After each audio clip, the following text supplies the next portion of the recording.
Welcome, Rabbi Lapin. It is wonderful to have you. I'm delighted that you would join us, and I'm really looking forward to our conversation today. Thank you, Dr. Smith. I was blown away out of the blue to hear from you. I mean, gosh, Yeah. this is a relatively obscure reference in my book, Thou Shalt Prosper, Yes. and I never even knew at the time that there's a foundation for the study of cycles. I didn't even know that. I just had my own interest, and out of the blue comes an invitation from you to come on your show and talk about it. I was thrilled.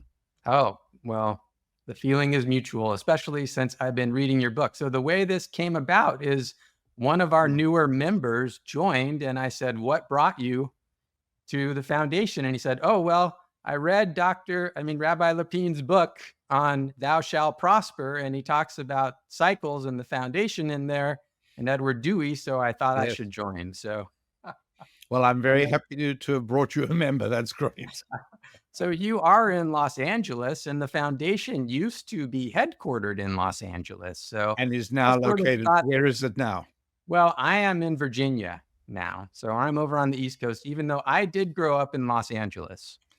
Well, I lived in Los Angeles for many Yeah. years. I planted a synagogue there on the ocean front in Venice. And Yes. after that, we moved to an island near Seattle. And that's Mhm. where I wrote Thou Shalt Prosper there.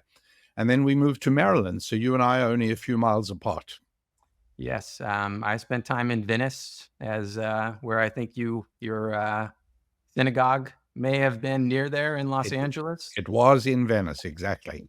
Yes, I was. I remember being 5 years old and playing flag football in the '70s and watching the arrests happen on That's a right. daily basis. Yeah, that sounds like Venice. Hasn't changed much. Yes. So before we jump into your work, how did you come Mm. across the work of Edward Dewey and the Foundation for the Study of Cycles? Well, cycles in the entire worldview of ancient Jewish wisdom are very important, and Yep. so I've always been interested in every aspect of cycles. We uh, everything ranging from a 28-year solar cycle that is significant in Hebrew wisdom, Mhm. all the way to um, you know thousands of millions of cycles per second in radio frequency energy, Mhm. or the frequency of electromagnetic radiation in the visible color spectrum. All of this is cycles from the longest to the shortest. And it's relevant in every part of it. I mean, any man who lives with a young wife knows that his life is in many ways regulated by a 28-day cycle. So um, Excellent it's point. it's sheer folly to overlook cycles. I couldn't agree more. And certainly, Hmm. Ecclesiastes comes to mind as a book from the Bible that to every season, turn, turn, turn, right? Well, that was the Song of the Birds, actually. Right. They added in the turn in 1965, I think it was. Yes. But yeah, based on chapter 3 in Ecclesiastes, that's right. And can you just talk a little bit about the role of cycles in Judaism and in the Bible? I'm very interested in that. Well, the Bible is nothing if not a guide to how the world really works. Right. That's what it is. Yes. Um, Furthermore, it is an extremely technical book. I'd Mhm. say that, and I'm not trying to be cute here or No. exaggerating, but I doubt whether one picks up 1% of the data in an English translation. Sure. But this is not unusual in any technical volume. Um, Max Planck wrote the whole the principle of thermodynamics in a very complex German book, and anybody who feels that the book is beyond them because it is in German, I invite them to get hold of a very good English translation by a South African professor done in the early part of the 20th century, and the book is translated into very good English. You still won't understand it. The Right. the problem isn't that, it's the technical data. And a lot of us are accustomed to assuming that the Bible is a lengthy narrative of anachronistic occurrences and long forgotten people and ancient mythologies, when in fact it's a data stream encoded into a narrative. And so, so a large part of that, of course, also includes information on cycles, starting off at the very beginning. The most fundamental cycle that we human beings become aware of soon after we gain sentience as infants is day and night, is the rotation of the earth on its axis. And then, we start realizing after that there are longer cycles. There is a 29 or 30-day lunar cycle, and there's a 365 and a quarter day solar cycle. And the interesting thing is that the week cycle, the 7-day cycle, is not rooted in any astrophysical phenomenon. There is no visible heavenly body that has an orbit based on 7 days. And that's kind of interesting because That is interesting. you can imagine that it would make perfect sense that some ancient wise man sitting on the beach one night suddenly realizes that there's a 30-day lunar cycle, and he's already discovered there's a 365-day cycle. And so he says to his people, hey, everybody, got a great idea. Why don't we just put 12 of these lunar cycles in one of these solar cycles? Now, it's true that, 12 times 30 is 360, but I got a simple idea. We'll make 6 of these cycles have 31 days instead of 30. And we can alternate them roughly, and that'll give us 366. We need 365, no problem. We'll lop off 1 day in the second month, and we'll get it to 365. And people are going to say, fantastic. They're going to throw a banquet for him. He's man of the year. Everything is fantastic because he's given them an operational calendar. And then they're going to say to him, a lot of our people here don't like waiting for 30 days to get paid. We'd rather there was a shorter time frame as well, a shorter cycle. And he'll say, okay, fine. And he goes back to his beach and lies on the back and looks at the heavens, comes up with absolutely nothing at all. And so he says to them, look, I'm happy to give you a shorter one. Do you mind if it's not based on any heavenly body? I'll just come out. Oh, we don't care. We trust you. You're the man of the year. How many days is he going to make his cycle that is somewhere between 1 day and 30 days? 10 comes to mind, or 3. 10's not bad. 3 is terrible. 5 is best because 5 divides into 30, and it also divides into 365. Okay. And so, roundabout now, Dr. Smith, you're probably starting to put in an order. Do you use a paper calendar at all? I do, yes. Me too. And roundabout now, I'm getting ready to order my 2025 calendar. Right. But if you'd listen to me and make the week 5 days, then all you need to do is erase wet rag, plastic pages, erase 2024. 2025 will be exactly the same. October the 29th will be a Tuesday every single year. The whole problem, the whole mess we have is the 7-day cycle, because 7 goes into 365 with the remainder 2, and that pushes the calendar off by 2 days every year. So it does have some connection with the Bible, though, wouldn't you say? Well, yes. Now, you're making it too easy for me. Okay. All right. Sorry. No, it's just that there is no earthly logical reason for a 7-day cycle. Yes. It makes absolutely no sense. There's no heavenly phenomenon. There's no logical phenomenon. So much so that the League of Nations after World War I, through the Commerce Legation, decided to push for a 5-day week, to switch from 7 to 5. And this was pushed very ardently by Russia, which after the revolution in 17 was very driven by an ideologically secular worldview. They were very unhappy with the 7-day cycle. And with good reason, in the sense that it is inconvenient. However, here is the 7-day cycle. Why is it here? Adopted from the primeval memory of human beings, and in 6 days the Lord created heaven and earth, and on the seventh he rested. And for the life of me, I can come up with no other reason for a 7-day week. But it is a fundamental cycle in human affairs. Brilliant. I love it. Thank you very much. Am I right that you actually have a background in physics? Yes, that is true. Yeah. I worked as an electrical engineer for a while. Because I saw that you taught physics for a while as a young man. Correct. And it's interesting to me, this relationship between science and religion. And, science would say, hey, let's have a 5-day week, right? Yes. It's logical, it's rational. We don't have to change the calendars. And yet we have this 7-day week, right? And, I have been working to revive the Foundation for the Study of Cycles. So Dewey died in 78, I believe.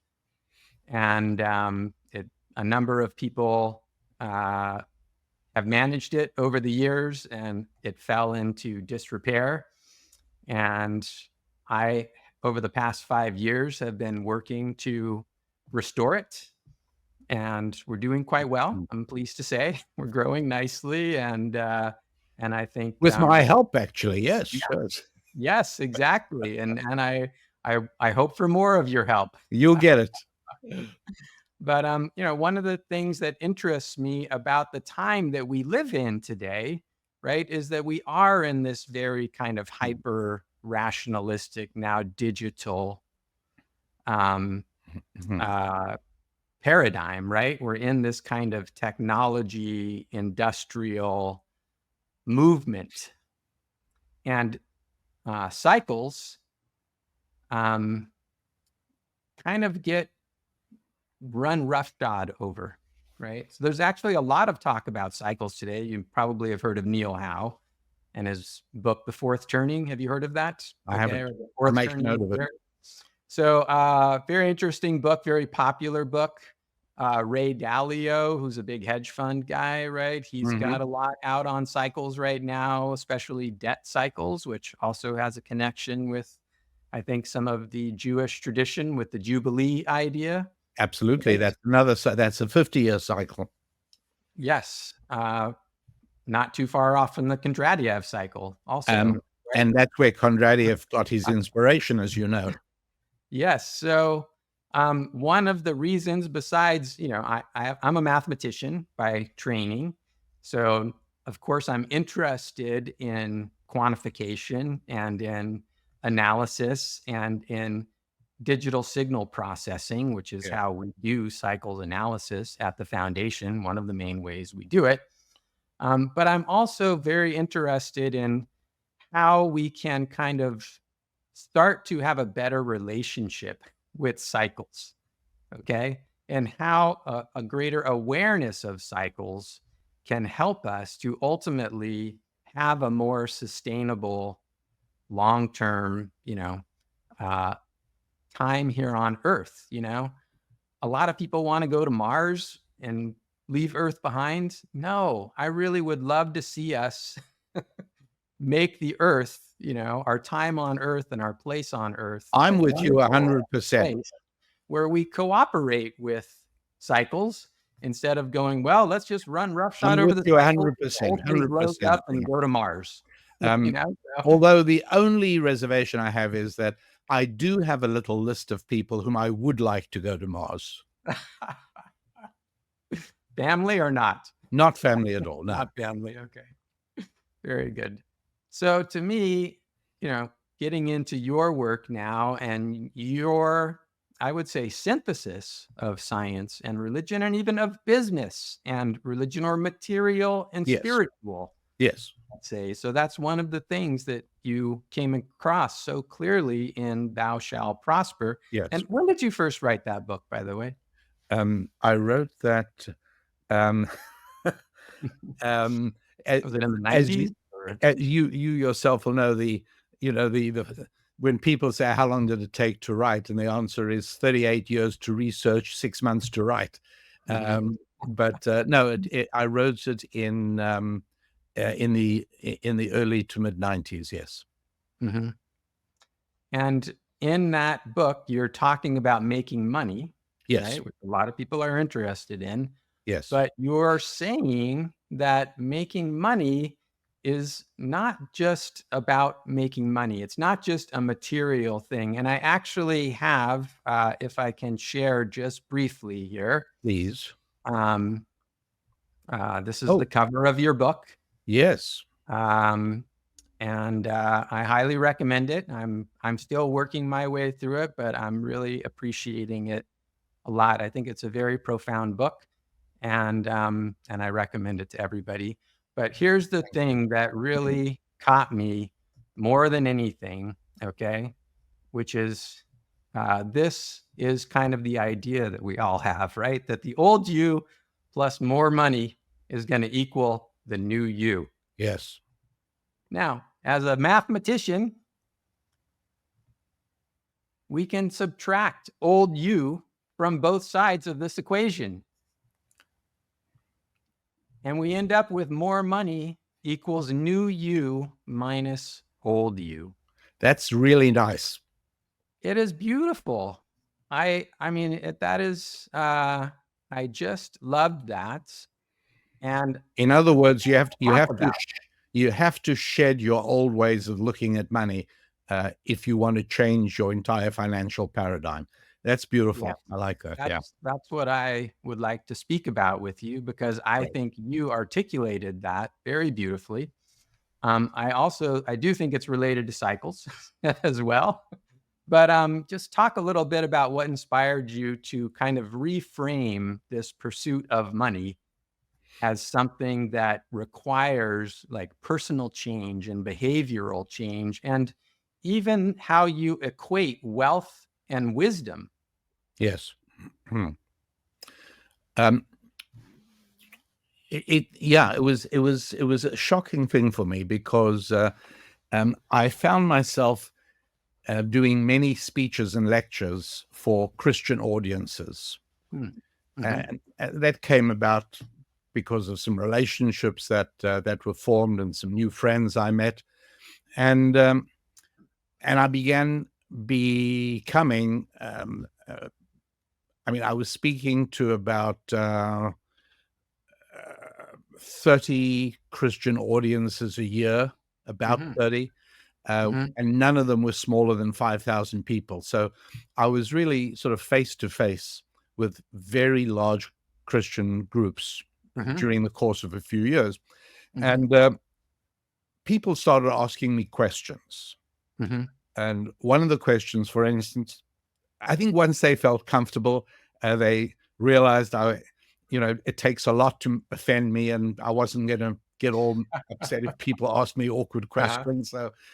So they are, for instance, one of the questions not relevant to today, but one of the questions was, why are Jews, who are essentially the people of the Old Testament, at the forefront of revolutionary political ideologies that undermine almost every single Old Testament moral principle? Interesting. And sure enough, I told them, well, one of the longstanding jokes is that the Democratic, or that Jews are the circumcised wing of the Democratic Party, and so I explained that. And I wrote another book to answer that question called America's Real War.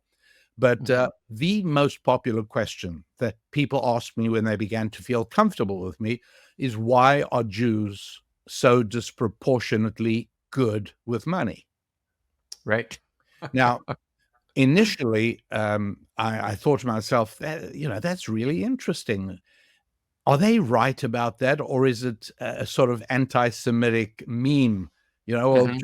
Jews and money. But it didn't So take that long. wasn't part of your identity as a Jew, that I'm good with money. Yeah, right. Yeah, never occurred to me. Right. And I'm not even sure I was actually, Mhm. but I'm much better now. But and so I started looking into it, Yes. and it became abundantly clear to me that they were absolutely right. It's Mm. not to say there are no poor Jews, but the fact is Jews are overrepresented among the ranks of the successful. Yes. The with the Jewish population in the United States being about 1.5, a little less than 1.5% of the population, the Forbes 400 list should have about 6 Jews on it. Mhm. It's usually got about 60, very often more than that. Wow. I'd call that an overrepresentation. Call that an overrepresentation for sure. Statistical And outlier. and then, I started keeping my eyes open on this, and I saw that Mhm. in the 13th century, Jews in England dominated the world of finance. Mhm. Crom the the government threw them out of England at the time. This was a device in order to regain title to aristocratic properties which had been mortgaged to Jewish bankers. Mhm. Churchill writes about that in the history of the English-speaking people. Mhm. Cromwell then in the 17th century brings them back precisely because he wants to encourage Mhm. financial growth, which he does. And it's Mhm. just in time for the provision of capital for the Industrial Revolution, which the whole Right. history of that would have gone differently had Cromwell not reestablished a Jewish financial core to the city of London. Mhm. And so it is. Hanseatic League cities in the 1500s, like um, Hamburg. Hamburg actually sent messengers to Amsterdam asking if there would be 20 Jewish families who'd be willing to relocate to Hamburg in order to start up, to kickstart or Mhm. jumpstart a financial. So this began to be very interesting to me, and I started Mm. trying to figure out what's going on here. Why are And Jews yes, disproportionate? yeah, right. And Well, the the most often given answer in my interviews was, well, because they're super intelligent. Well, firstly, today Jewish intelligence is no longer even even close to significantly higher than mm, other groups. yeah. East Asian groups, for instance, outperform Jews. It's one of the reasons that today most of the successful up and coming classical musicians are Asians. Most of talk of mathematics, right? Most of the brilliant mathematicians in top universities are now Asian, and so that doesn't adequately explain it. But Mhm. what does as far as the intelligence issue is concerned, something really interesting occurred to me, which was as soon as I checked it out, the statistics absolutely definitively guaranteed it, and that is that while it's true that in the Bell distribution curve of human intelligence, it's true that those at the tail end with IQs in the range of 70 are not going to become business tycoons. It's just not going to happen. They're not going to become good at any. It's just one of the tragedies of the human condition. Uh, Mhm. Super low intelligence is a huge, insurmountable obstacle. Um, Mhm. but here's the thing, which I think the elegant symmetry of it will appeal to your mathematical mind. Yeah. It is exactly the same degree of handicap at the top end of the distribution. I am not surprised. I Yeah, am not. right. And so, where do people of super high intelligence end up? Faculties of universities. I have a thesis about this, Speak. that when you have such a high IQ, one of the things you're very, very good at is telling yourself stories. Mm. That you can make up a narrative to explain almost any scenario that you're encountering. And so you just basically live, in That's kind of a good. fantasy world. I learned this firsthand from being in finance, right? Because in many ways, the smarter you are, the worse your outcomes are, because you can constantly deny reality by making up some obscure narrative to Yeah, explain why yeah, you're yeah. actually right and the We market is we wrong. we need to collaborate on something because that's so good. You'll laugh that I once interviewed a very successful con man. Well, he was successful till he wasn't. He was Uh-huh. in jail at that point, but he specialized in the long con, and he very seldom scored less than $500,000 on a con. Mhm. He said, you won't be shocked. He said the smarter people are, the easier they are to con. Yeah. Yeah. So you've got both tails. They're not going to be the So good with money. the explanation for Jewish business success clearly has nothing to do with IQ. The best place to be is somewhere in the middle, the Sam Walton position. Go ahead and build Walmart. But if you're too smart for your own good, you're not going to do anything like that. Yeah. And money is made when two human beings look at each other and agree to do a transaction, and that creates wealth. And we all prefer to do transactions with people we know, we like, and we trust. And it's hard to like or trust a super intelligent person. The smartest person in the room is, at the very best, you feel that it's not a transparent relationship, and it seldom is. So when my mother said to me, "Don't try and be too smart for your own good," she was 100% right about that. Yeah. And so if it's not smartness, I thought another, and I was being academically honest here and totally open. The old Oxford English Dictionary defines Jew as a verb, as in to Jew somebody.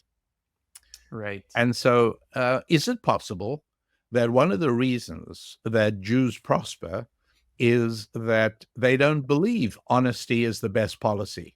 They believe that moral flexibility is the best policy. Mm-hmm.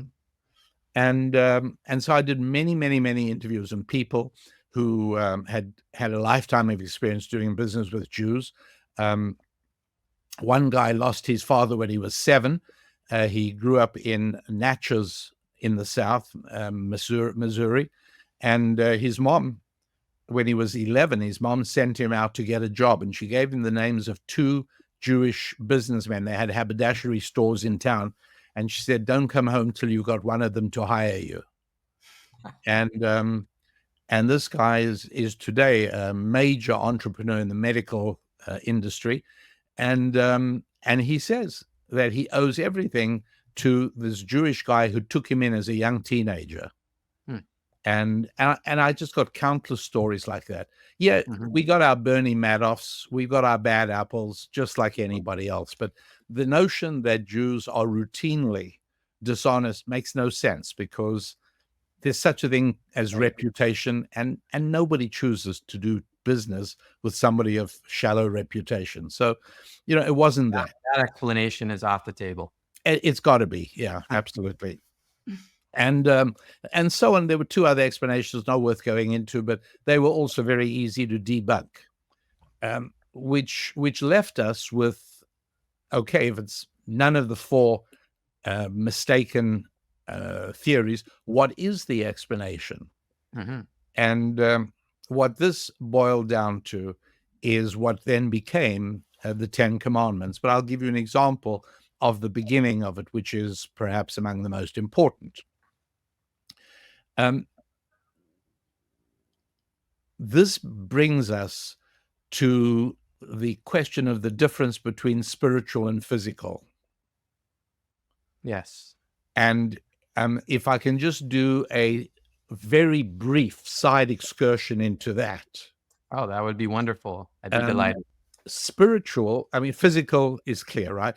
By definition, a physical is something you can measure. It's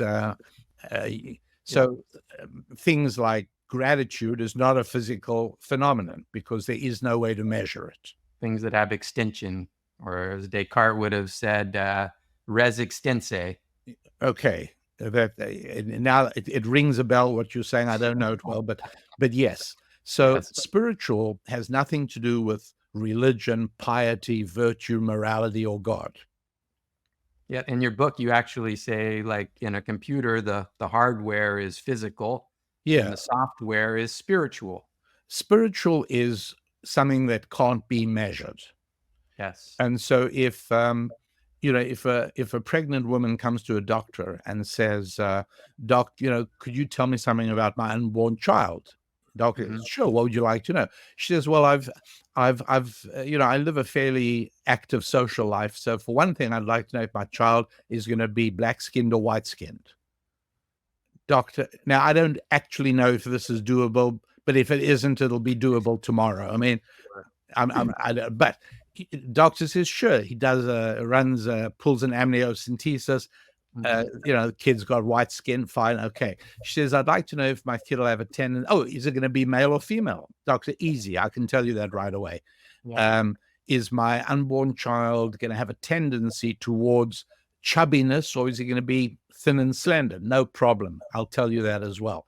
And a whole lot of other things. This woman says, Doc, you're on a roll. I've got a few more questions, then I'll let you go. I want to know if my child is going to be a loyal friend. Yeah. Doctor says, sorry, I'm a scientist. Yeah. I can only deal with the physical world. What you're asking me is a spiritual thing. Okay, how about, is my child going to have persistence? Is my child going to be optimistic? Is my child going to have self-discipline? I'm sorry, can't tell you any of those things. Yeah. Those are spiritual. So that's what spiritual is. Spiritual is anything that can't be measured. Mm-hmm. And so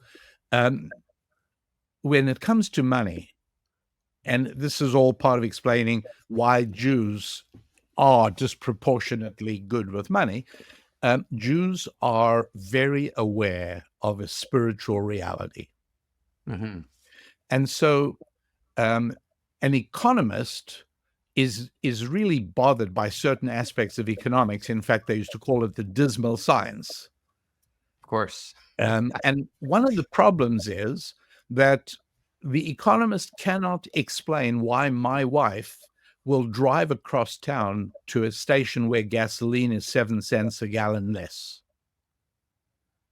And he'll say it's not worth your time and it's not worth the gas you're going to use going there.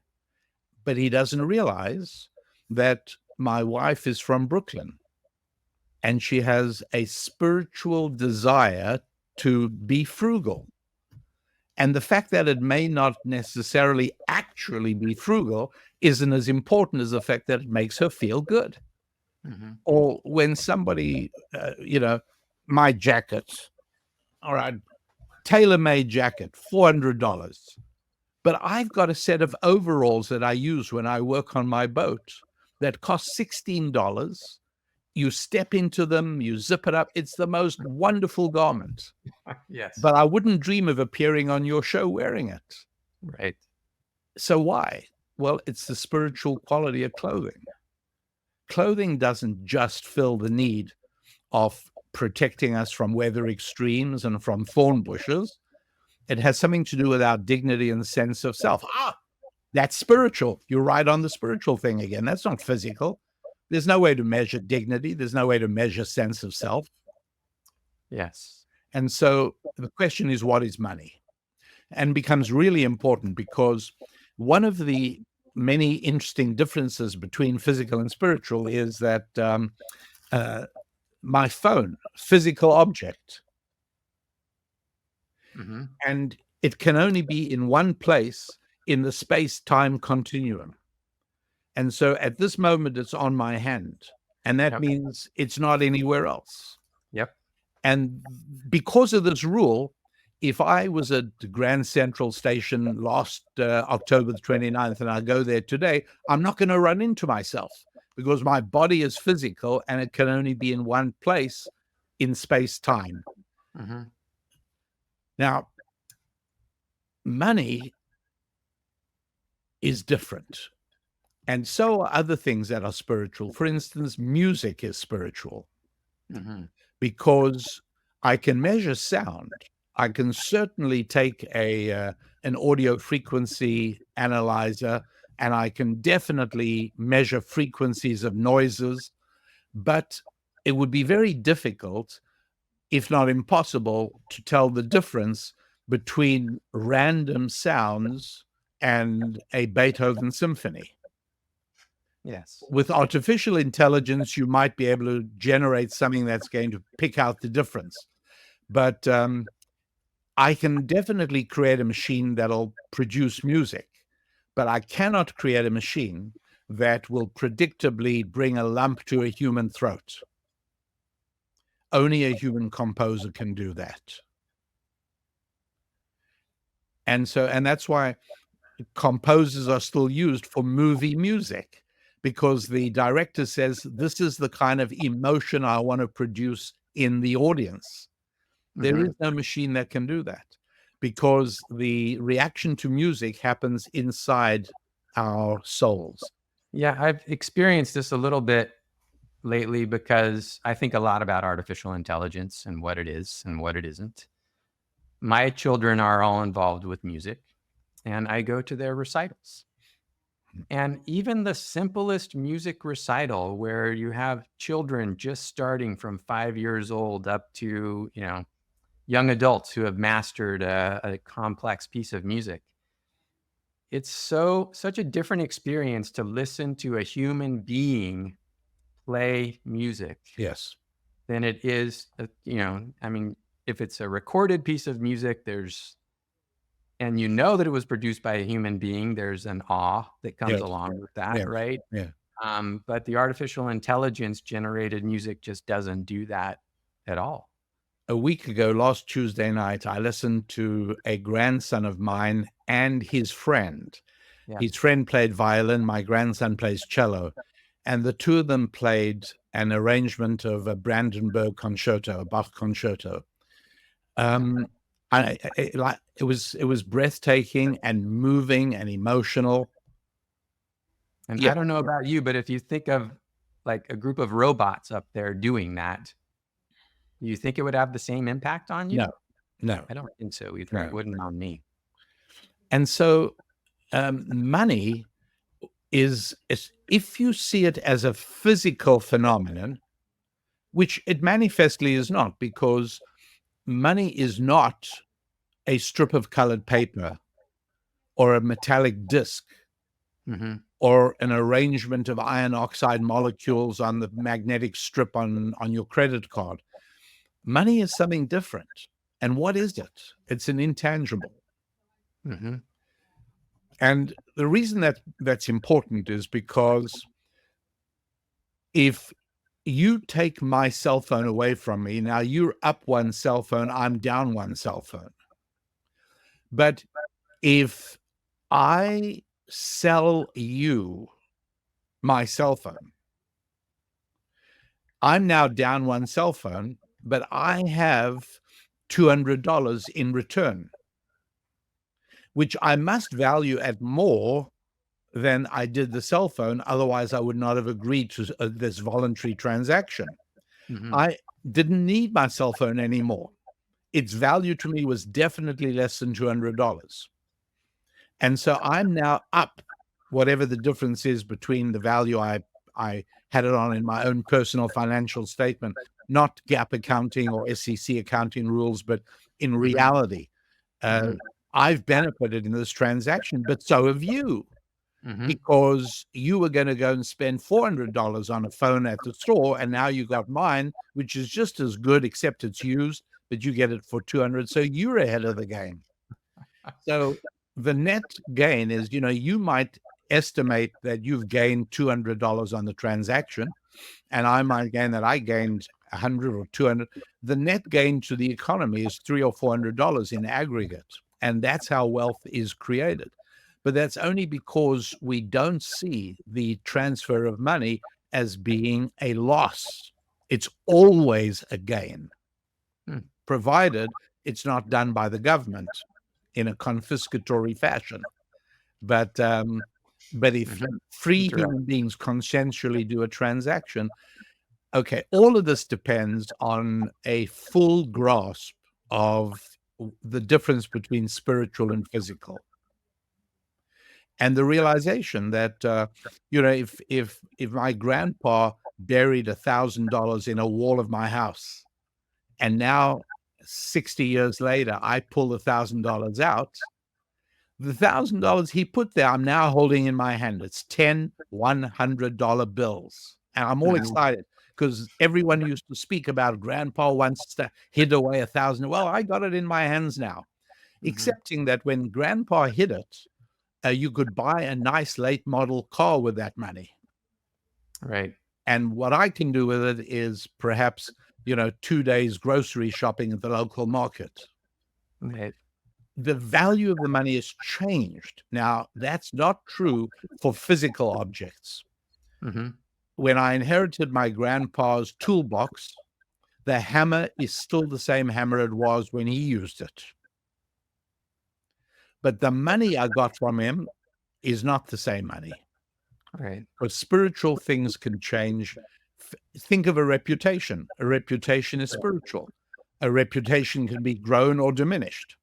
And so, if you really grasp spiritual and physical, you're at a huge advantage when it comes to making money because you understand that this thing you're dealing with is an abstract representation Mm. of human interaction. So, that's a big, big step forward.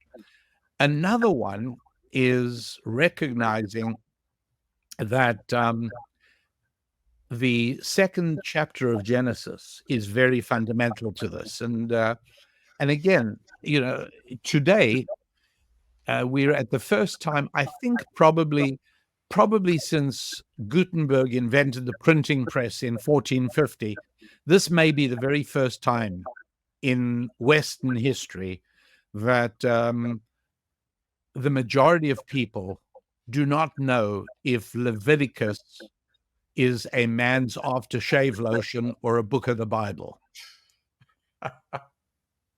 That was never known. There was never this level of ignorance about the Bible. Mm. But today there is, but with Jews, that's not the case. With Jews have kept it alive. Mhm. And so there is a very crucial sentence in chapter 2, I think it's verse 17. It reads, "And God said, it's not good for man to be alone."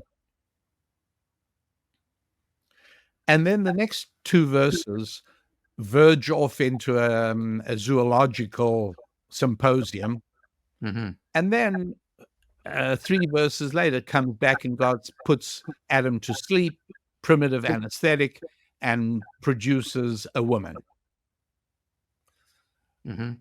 And the ancient Jewish wisdom on this is that when God said it's not good for man to be alone, he wasn't referring to the matrimonial prospects of Adam. He was Okay. talking about a standard principle applicable in all space and in all time. It's not good for men to be alone. And if we identify the characteristic most common to people who are homeless on the streets, other than substance abuse, drugs, and alcohol, the second most common characteristic is aloneness, disconnected.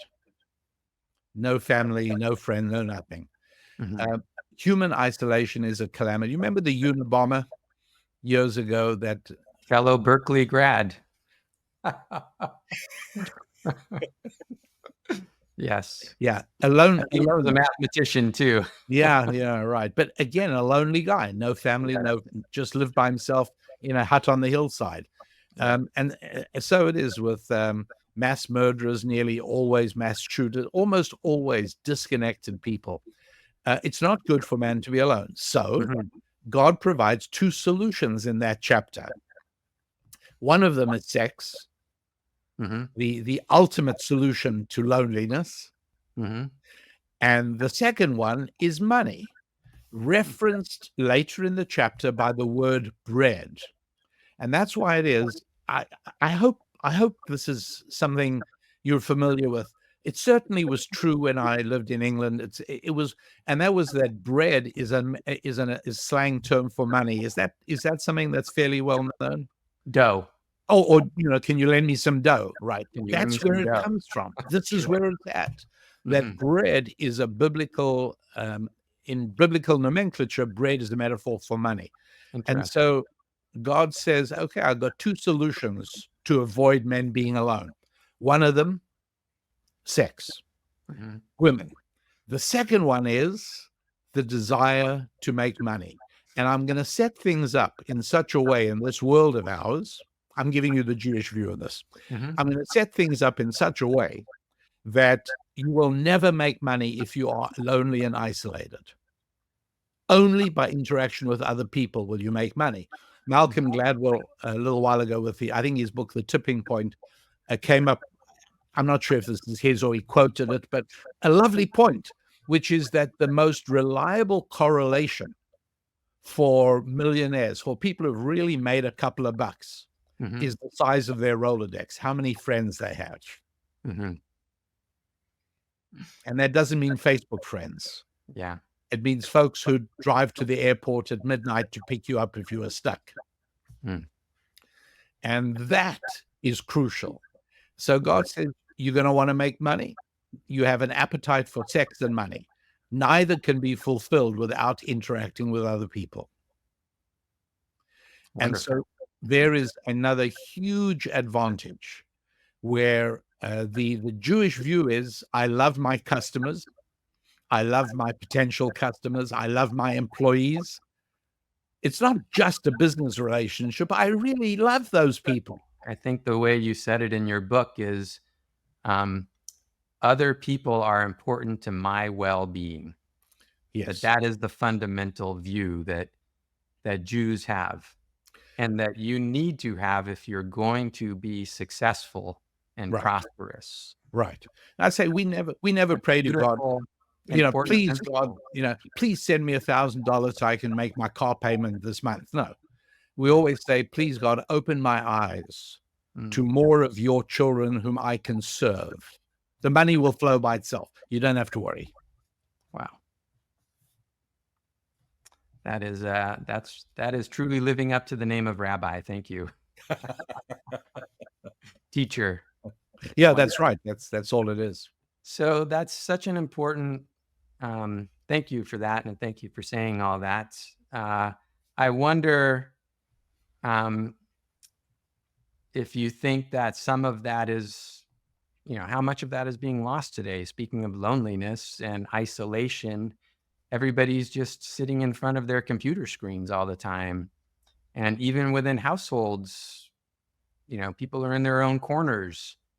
And, in your book, you talk about the first commandment that, I don't know exactly what the phrase is, but that business is noble and moral, Yes. right? But certainly there's a lot going on in the business world today that's not noble or moral. And there's a certain kind of covetousness and even just this idea of like measurable money, right? Going back to measurable and not measurable is kind of physical versus spiritual, right? Everybody's looking at a number, right? If I got that number, somehow old you would be new you. Going back Right. to the original thing, right? And Right. so, But I always also focus on measuring the right numbers. For instance, the government figure for inflation is currently, while we're doing the show, talking with each other, is 3%. mhm, Now, any normal human being who buys gas for his car and who goes to the market and buys stuff, do your own calculation and you'll see that it's a minimum of 8%. yeah, It's not 3%. GDP figures. Don't worry. The national debt is $35 trillion. But if you look at it at a proportion of gross domestic product, well, it's only, but gross domestic product is a government distorted figure. And mhm, or in exactly the same way that management of a company can massage figures in the financial statement. There's a lot of latitude. how GDP is calculated by the government is also allows a lot of latitude. So you want to know how a country is doing, in my view, ignore GDP because that's not a figure that you can trust. Mhm. Look at the aggregate value of all goods shipped by rail and by truck. Look at how many construction cranes are at work. Mhm. Look at the aggregate total of bank loans that have been issued. Looking at manufacturing figures, looking at real things that can't be fiddled, you'll get a much more accurate figure of growth. When you do that, it turns out the national debt is a totally different kettle of fish, much more alarming. Mhm. And so, measurement and being skeptical, and Jews have always been skeptical of government, Mhm. obviously, because they've so often been victims of governmental bodies. Those are among the advantages that the Jewish system teaches. And my excitement was discovering that that being disproportionately successful with money had nothing to do with any of these unchangeable factors, but instead could be condensed into 10 fundamental principles that anybody could learn and employ in their own lives. And that was hugely exciting for me. And rightfully so. And well done. Thank you. Excuse me just 1 minute while I just check on our time. So we're at about 5 minutes before the hour. So do we have another 10 or 15 minutes? Yes, we do, Dr. Smith. Yes. I'm certainly enjoying talking with you. Likewise, I'm enjoying it a lot. So you've talked about understanding money and understanding relationships with people as spiritual things. But there's also something else here, which is your religion. And it seems like, you said Jews are aware of spiritual things, right?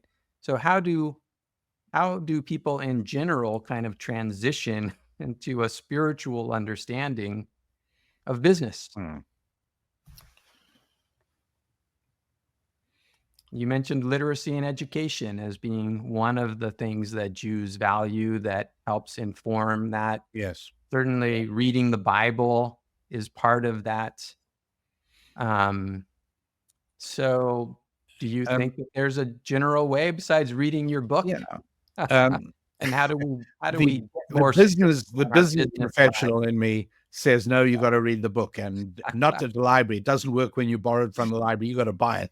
Gotta buy it. But in order to sort of preserve a shred of my veracity, I'll have to say no. There are many ways of grasping that, and it's worthwhile. Those people who are raising children and children are still young. That's the time to really start helping them understand.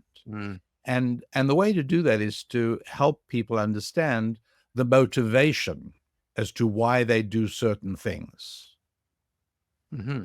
And then we quickly discover that we humans have easily identifiable physical needs: water, oxygen, food. But we also have spiritual needs, albeit they are less identifiable. What are our spiritual needs? Well, excuse me. We all need the esteem of other people, whether we like it or not. We all need to have in our lives some other people who think well of us. Indeed. And this is why even the most lonely, isolated Los Angeles gangster wants to be part of a gang. Yes. We're tribal people. The need to connect with other people, that's a spiritual need. Yes. And we have to recognize that. And it seems like it's a need that's being abused today. Isn't it? Yes, I agree with you. By the media. Yeah, very much so. Yeah, no, we're living at the moment in difficult times. not uniquely difficult times, but certainly difficult times, and with its own challenges. Social media and screens make it a whole lot more difficult to raise a child today than our parents had difficulty raising us. You have some interesting comments in your book on television. Yes. And, what that experience is of watching television and reading that, I couldn't but think of how much more we are immersed in these, ions from screens hitting our eyes continuously throughout the day, right? And children from an early age, thinking that these images are reality. Yeah. Another example of that would be, although we anthropomorphize animals these days, the reality is that an animal kept in a zoo lives to a ripe old age. Generally speaking, lions in zoos live 3 times longer than they do on the African savannah.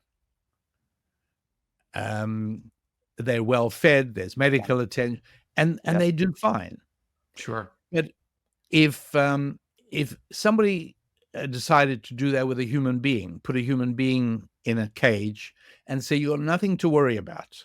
We'll keep predators away from you. Right. You'll have feed you. Feed, medical attention. You got nothing to. We'll die. We will literally die. Because we'll be university professors. Just joking. Of course. Absolutely. But yeah, we need the sense of limitlessness. That's a spiritual need we have. And it's one of the reasons that human beings, some of the best business professionals, started off life as commission-only salespeople. And I've recently I had to counsel a client who was getting bothered that his top salesperson was out earning him. And I said, he wants to cap sales commissions. I said, be sure to let me know before you do it so I can sell any stock I own in your company, because that's going to be the end of you. Cap commissions? Are you mad? Right. The whole reason that guy came to work for you on a commission basis is because there was no limit to the extent to which his industry and diligence could be rewarded. He's a human being with a love of the limitless. That's a great illustrative example of what you're saying about understanding that something is spiritual. Yes. Yeah. And that, limitless, at one level you could take it as greedy, but it's more than that. There's something spiritual about it. There's something aspirational about it. Absolutely. That is actually to be embraced and not to be shunned or condemned.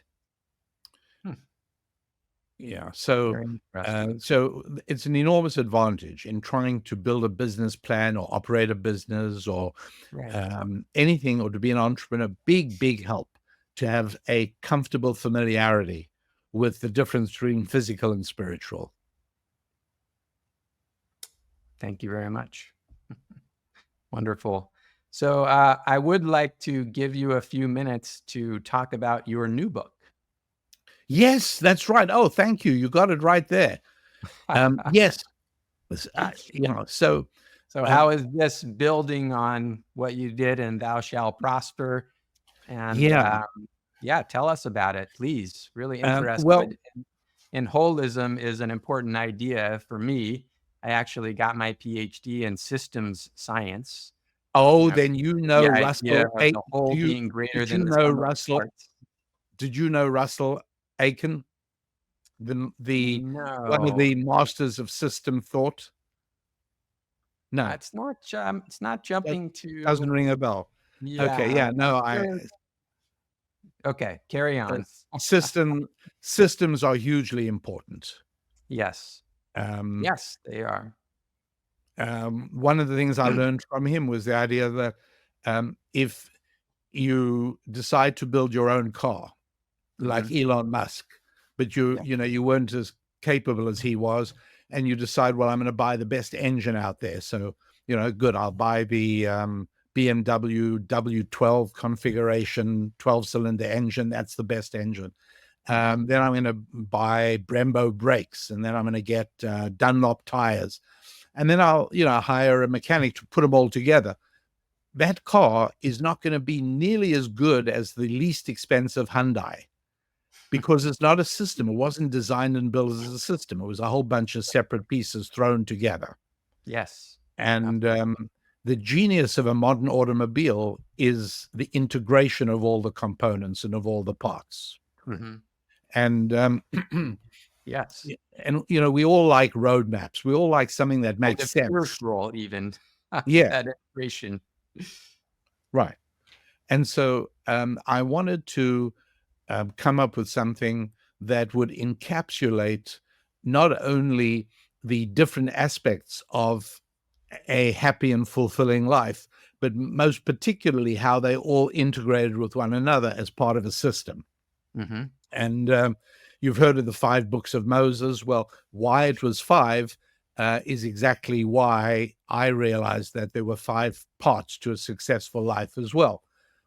Just to be a marketer, I turn them all into words that start with the letter F. But it didn't have to be. But they are family. Now, family are all relationships that flow from sex, because the whole reason that we have Thanksgiving with uncles and aunts and cousins is because many, many years ago, grandpa and grandma found ecstasy in one another's arms. And so we have family. So everything having to do with family falls under family. Finance is everything having to do with finance. So my relationship with my customers, my relationship with people who work for me, my relationship with my lenders, everything having to, and my relationship with my bank account and my money.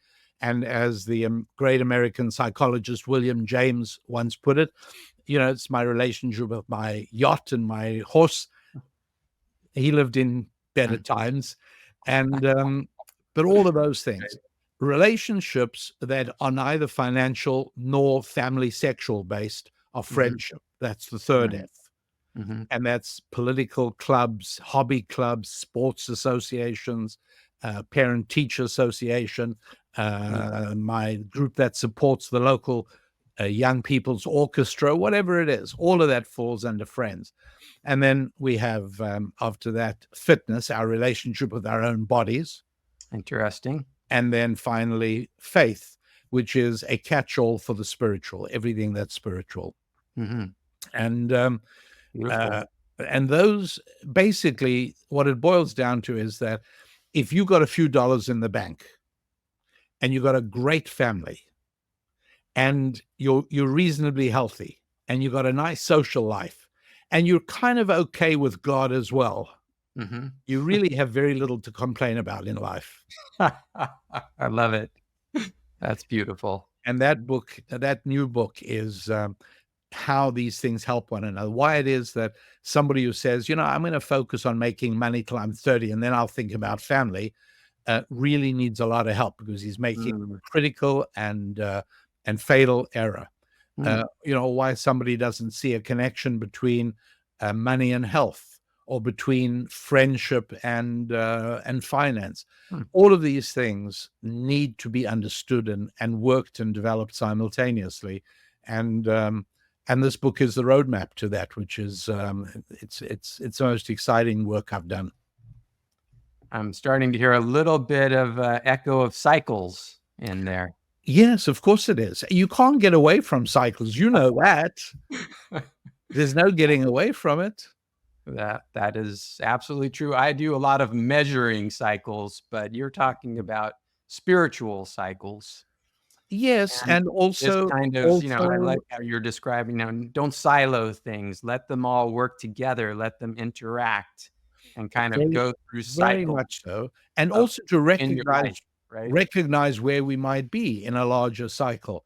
Not to sound too Spenglerian, but there is such a thing as cycles of societies, and And, it's not hard to see. And Mhm. they typically run for about 250 years, whether you're looking at the Babylonian or the Roman or the English or the pre-Soviet Russian Empire. It's always about 10 generations to rise to affluence, power, and influence, and then to decline through decadence to essentially oblivion. Yeah. And so knowing where you are in that cycle can be of enormous assistance in your financial quest. Um, Generational cycles is the subject of Neil Howe's book, The Fourth Turning. He actually originally wrote the book with William Strauss back in the early 2000s, I think. But his new book is called The Fourth Turning is Here. It was a bestseller and definitely worth your time. Thank you. But that idea of he has a 4-generational cycle that kind of repeats, particularly in American history, which is very interesting. And then, 3 of those equal your 250-year cycle. And he Yeah. calls that full cycle of 80 to 90 years a secula. I will take a look. Thank you for the tip. Yeah, I think you'll be very interested in it. So, I guess a lot of our people who are interested in cycles, and I'll close with this, and this has actually been a tension within the foundation since its origins 80 years ago. Okay. And that there's been this aspiration to help, develop a science of cycles and to get a more integrated understanding of cycles in our world. Right. Yes. And when Dewey, I don't know if you know much about his story, but he was the chief economist in the Hoover administration. Right. Right. And he was tasked by President Hoover to figure out what caused the Depression and the stock market collapse. And he talked to 100 different economists and got 100 different answers. Speaking of the dismal science, right? And then he started to learn about cycles, and then he started to connect not only economic cycles to wildlife biology cycles, predator-prey cycles, sunspot cycles, cycles from the Bible and many different sources, right? So there's this wonderful aspirational spiritual idea of cycles, right? But then the thing that most people give us money for is, can you help me predict the stock market? Yeah, right. Yeah. And this has been, kind of a conflict within the foundation. It's interesting because I have all the archives and I can read the minutes from the meetings from 80 years ago. And it goes back that far. It's like, well, we'd really like to do all these noble moral things, but really people just want to pay us for predicting the future. So how can we resolve that tension, Rabbi? How can we make this a spiritual endeavor that doesn't disregard also, the magic of markets and banking and finance, et cetera? I think that it's helpful to remember and to get used to the idea that making money is a moral and dignified enterprise. And that Samuel Johnson once put it, never is a man more innocently employed than when trying to further his own fortune. Because the only way he can do that, honestly, is by serving me. Unlike the government, I cannot reach into his pocket and take his money. And the only way I can get money is by serving other people who will give it to me voluntarily. So I'm not, people sometimes say to me, when is enough enough? Mm-hmm. And the answer is never. Firstly, because the human being's desires are limitless. And secondly, because the only way you're making money is by serving other people. And that's one of the reasons that I regard retirement as immoral. Fantastic. Because, I show up at my doctor for my once every 4-year checkup. Mm-hmm. And I go in and he's dressed in short pants and he's swinging a club. And I say, what's up? He says, well, I've retired. How dare you? For 20 years, you've taken care of me. What do you mean you've retired? What you're really telling me is you're a selfish devil and you've been there all these years, and the only reason you took care of me was for what you could get out of it. You didn't really care for me. And now that you got enough money, you're taking your ball and you're going home to play golf. That's not a moral outlook. A moral outlook is, I never stop wanting to take care of my customers. Never. And so, and that's a really also, it's a whole different outlook, and it impacts how well you do. You know, it's like talking of golf. I know nothing about the game, but I do know that follow through is very important. And so I could mock that and say that's the dumbest thing I ever heard, because by the time the club hits the ball and it's sailing down the fairway, the follow through with it's not going to influence at all. I can balance the club on my nose instead of following through. Once the ball's hit, don't waste my time telling me what the club should do. And the answer is that if you do not hit the ball in such a way so as it will have the correct follow through, it won't go right down the fairway. If your approach to business is, how soon can I retire and get out of this horrible business of making money, you're never going to do it right, and you're never going to do it very well. And let me sell a little bit. Let me try and make a little money here, because I deliver real value in an online program called the Financial Prosperity Collection. And this is a system of 10 lessons that people can work their way through, giving essentially all these principles that you have to absorb into your day-to-day life in order to be able to be much more effective at generating revenue.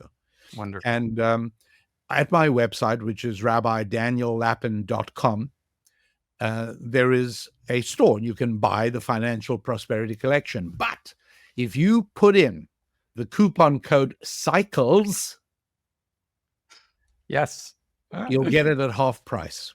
Okay. I'm in, Rabbi. I'm going to buy it.